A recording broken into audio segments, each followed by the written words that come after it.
dream that you had, you could, you do, you what you want, you what you want, you could do so, you.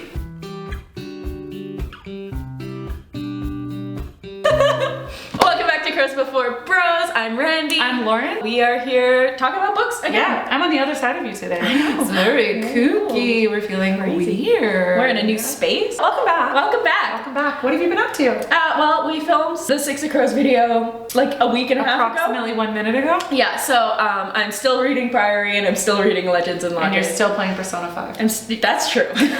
I'm doing all the same things as I have always done. I just had spring break because I work in a school.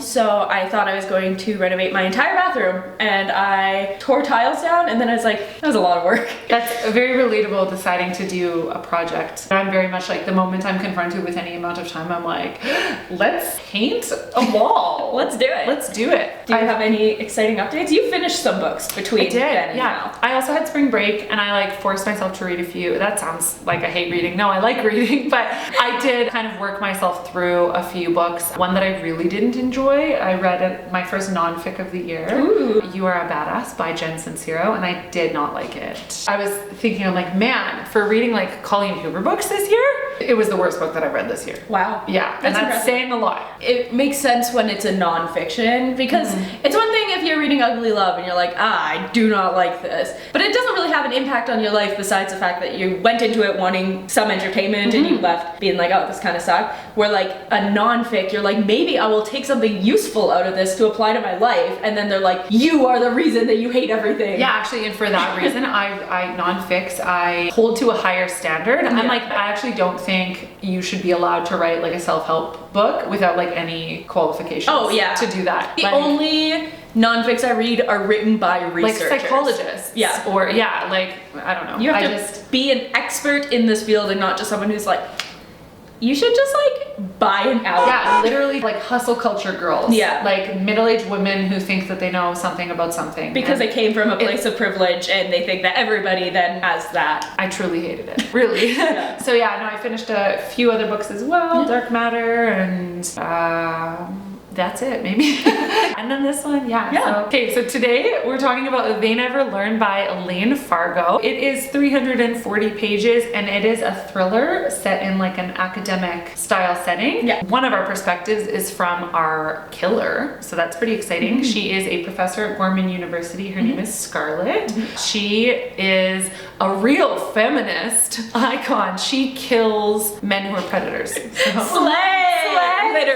Literally slay. That's very literally funny. slay. Literally slay. Scarlett ends the lives of these predatory men who've committed like assaults and whatever else, and she picks just like one every year to murder. Yeah. So it's pretty interesting. Our main conflict plot-wise is Scarlett and her academic colleague, Dr. Kinnear, and she's kind of going out for a fellowship, and it's a women's fellowship. It's a women's fellowship. And for whatever reason, this Dr. Kinnear, who is a man, is also like up for this fellowship. Well, because he has connections. Yeah, he has these buddies at Cambridge, and so he has a chance of getting this scholarship, and so she's like, well, the only solution is to end your life. Well, also she's like kind of had him in her back pocket as like, I want to kill this guy someday, because he's like, and she's like, I gotta move him up on my TBR, my TBK, my to be killed. Because he's an icky guy. He's like, an icky guy. You know, hitting on his students and being questionable. Yeah, so that's kind of our main sort of thread of plot. This story is kind of told dual perspective from both this professor, Scarlett, and then also a student at Gorman, Carly. Carly's story follows her as she's like a new scared student who like kind of comes from a bit of a traumatic background. She comes and she's like, I'm gonna make friends, I'm gonna whatever, and then she has like a number of traumatic experiences with men, so you get to see her rage towards men also. Yeah, I mean, that's pretty much all that we can, with a thriller, there are twists and turns, so this is pretty much all that we're going to give you as a spoiler-free moment. Yes. So what we'll do is probably plop a spoiler section. Yeah. I would say this book is for you if you like thrillers that are kind of medium to fast-paced, if you like an academic setting, if you're wanting to like live out your bisexual fantasy. Yeah. If you're an angry woman. If you're an angry woman, this book is for you, so check back. But spoiler now. We're gonna be spoilery people. It's gonna probably be a big chunky spoiler. Big old There's a lot can to of talk soup, about. those chunky soups. Yeah. But it's all spoilers. Yeah.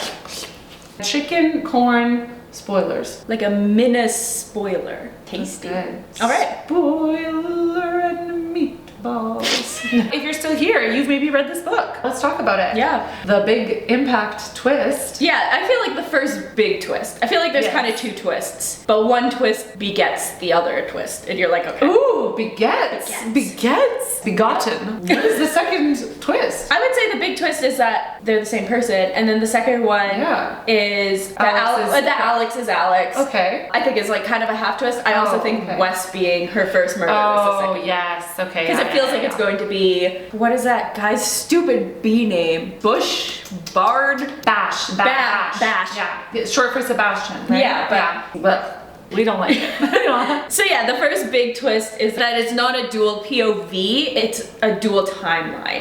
And that Scarlett is a grown-up Carly. Yeah. When I read that, I was like, I'm so stupid. You didn't clock it? No. Oh, wow. I don't read thrillers that way though. Okay. I'm just along for the ride, and I was like, I go in with my little investigative magnifying glass, and I'm like, what is truly happening here? So pretty soon, I felt almost a bit like gaslit by this book because I was sure that it was. Yeah. But then there's that moment kind of midway through the book where she walks past on Halloween the girl, two girls that look like her, and I was like, oh, maybe I'm wrong. Yeah. Crazy. I feel like I didn't necessarily clock it because in my brain I was like, oh, this is going to a girl murder happy group. Like Carly's gonna walk in on Scarlett committing this murder as two women who are so full of rage. They're gonna be like, neat. Or Carly goes and confides in teacher Scarlett, and Scarlett's like, I'm gonna kill you, which ends up being kind of a threat of it, is like she does end up kind of protecting a student. Yeah. After we find out about the first twist, which is that Carly and Scarlett are the same person, pretty shortly after we find out that Dr. Kinnear is the same as Professor Alex from sort of Carly's timeline. Yeah. And that he's been like a predator all along. That didn't shock me. You've been sketchy your whole life. Yeah, that one didn't shock me as much as I think the impact of them being the same person. Even though I suspected, like, it hit so good. Yeah, it wasn't a surprise that like Alex had been just kind of a creep, because in Scarlett's timeline we meet his ex-wife. Yes. She clearly has very negative feelings towards him beyond the normal like, ooh, my ex-husband is a real twat. It was like, this is a disgusting man. Yeah. Yeah. For characters, we have Scarlett, we have Carly, we have Dr. Kinnear, we have Mina, who is like another professor who... She's like kind of running something of like an investigation, because she thinks that all these deaths that have happened at the school, they've all been framed as like a suicide or like a freak accident, and she's like, maybe there's something more here.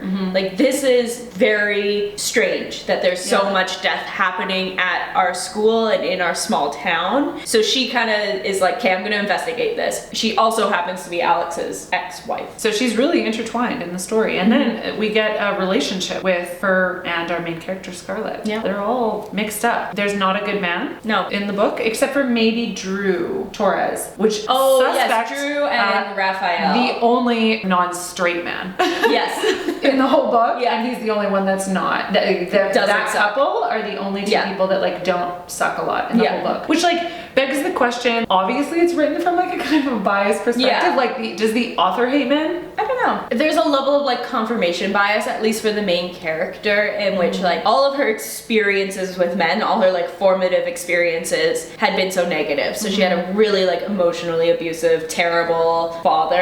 And then she has one friend, Wes, who she's like, we are good friends, and I really think we might have feelings, and like then he turns out to be kind of a nice guys finish last. Oh my gosh, I was like not surprised by it, but I was like, of course. I know. We got so far into the book and I was like, well, at least we have Wes, who's like been a supportive guy friend throughout the book. And so for that reason, there was a part of me that was like, this is uncharacteristic of this character for him to turn so rapidly. But then I was like, is it that uncharacteristic? Like, we all know this guy. Yeah. It makes sense, because I think for this main character too, she spent the whole book being like, at least I have Wes. At least there's one. She doesn't necessarily have a lot of other connections with men, and has no other connections with men who weren't really damaging to her or to people close to her. And so she is like, at least I have Wes. And then Wes is like, well, why won't you sleep with me? I'm so nice to you. Yeah, and then she's like, well, actually, I think I might push you off a roof. Yeah. Which is, honestly, we start the book with another kill of like a jock student. Yeah. And she's not always killing students. Sometimes it's other sort of peripheral She like killed a janitor. Yeah, but it's just like creeps. She is kind of strategically killing gross men. She even says like later on in the book, she's like, I've never killed a woman. Yeah. But it's like to kill a predator. It's like CNN to kill a, what is that show? To Catch a Predator? Where they get online and they try to like watch things. Chat room. They, oh, you know what I know what you're talking about. Yeah. I see it almost as like Dexter. Yeah, it's flipped Dexter. So anyway, there's lots of obviously people that are being killed, and a lot of them are being ruled as like suicides or like you said, like freak accidents. Yeah. A lot of death, a lot of murder.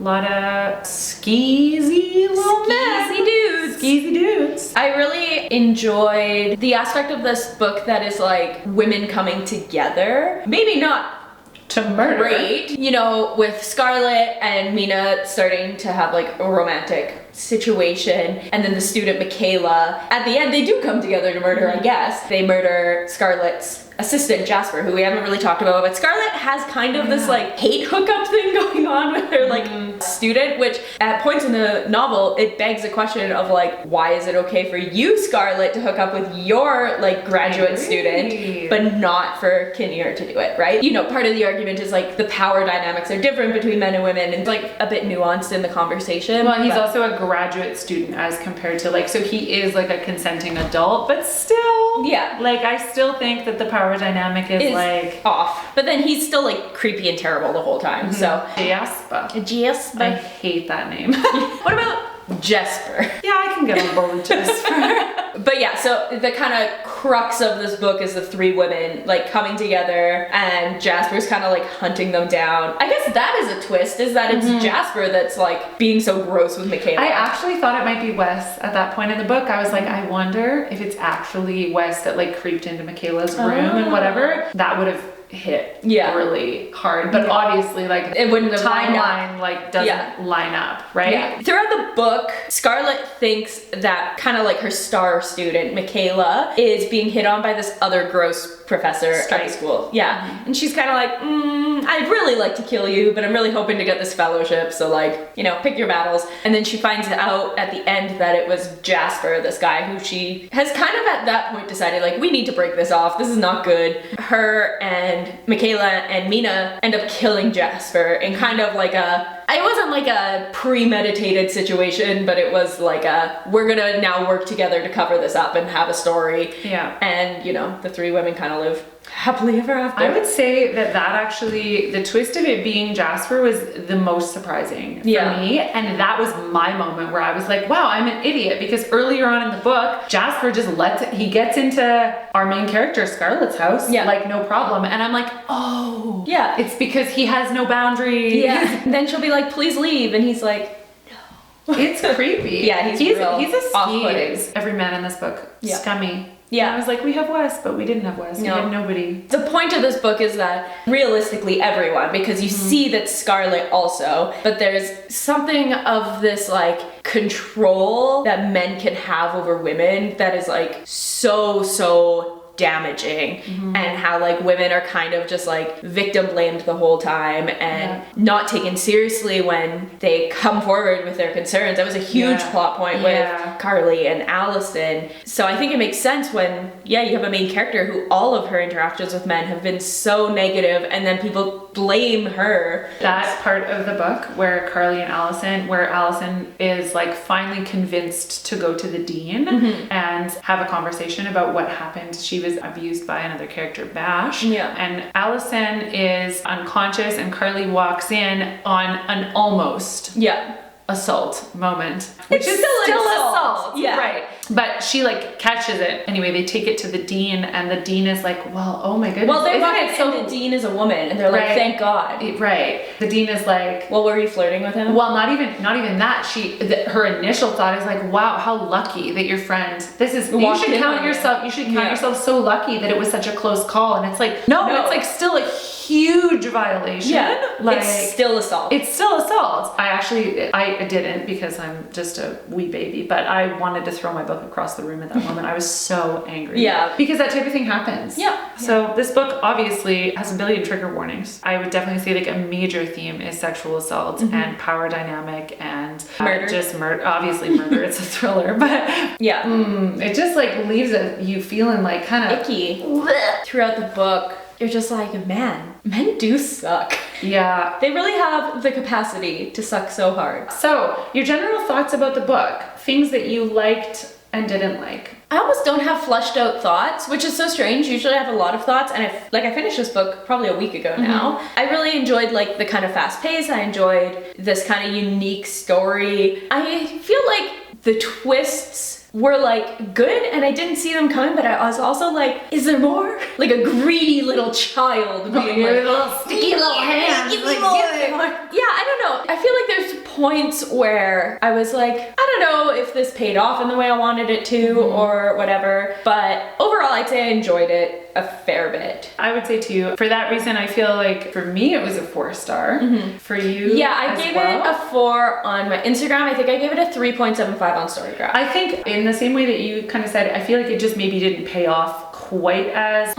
for me as some other thrillers have. Yeah. But I don't know that I have a super fleshed out reason why I wouldn't have given it 5 stars other than it just wasn't quite there. It's lacking in some way, but it was still enjoyable. I really enjoyed the process of reading it, but I'm like, would I pick up this book again and devour it? Like, probably not. And it was fast, but I don't think it's the fastest paced thriller that I've read, certainly. It was like readable. There was maybe a little bit of a lack of connection with the main character. I think in the first couple of chapters, I actually was like, do I like the writing style of this book? It felt almost like a bit like juvenile, just the way that it was written to begin with. Yeah. But I think like going through it, I was like, this is an enjoyable story. Yeah. The characters are fine. I feel like it was passable. Yeah. For sure.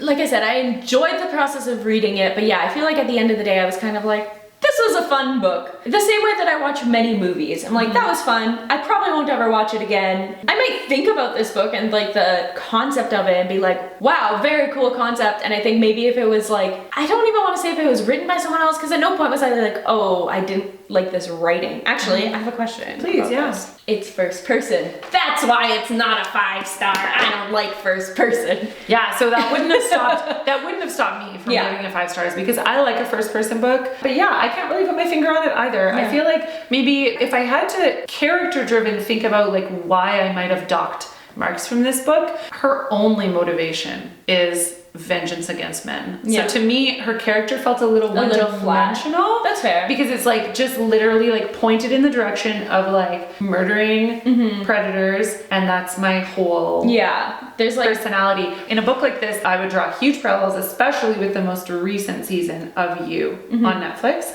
where our lead character Joel Goldberg is a professor at a university, right? And we get to see this super multifaceted like personality and how he's like, I mean, he's a psychopath, right? So how he's connecting with these groups that he's hanging out with, how things work socially, and we see like his thought process, but there's like more to a character like that. Yeah. Whereas I felt like the only driving factor for our main character was just like murder. Yeah. I just want to murder scummy men. Yeah. Fairly early on, she's like, hey, I'm gonna murder Kinnear. And that's pretty much what happens. She's like, I'm gonna murder him. She goes up to his house. It doesn't go the way she planned, but she murders him, and I was like, cool. We did it. It makes you kind of like step out of the story into your own lived experience, and you go, I'm actually like really fortunate. I mean, there have been really scummy men in my life too. Yeah. But generally speaking, the people that I've been closest to have not been a danger to me. And so reading this book, I was like, man, it really comes off that the author just like absolutely loathes men. You know, the author could be informed by her experiences. And it made me think like, there's a name for it, something that I saw on a Will post recently. There's 2 different ways that you can like analyze a book from the perspective of like in the world of the book or like as an outsider. Right. And so like as a reader, I go, oh, it comes off like that the author hates men. Yeah. But as a person inside the book, like as a character, you're like, why wouldn't you? Well, and that's the thing. And I go, yeah, like men are actually like pretty scary. Yeah. My main complaint is that, all the characters are pretty like one-dimensional in that,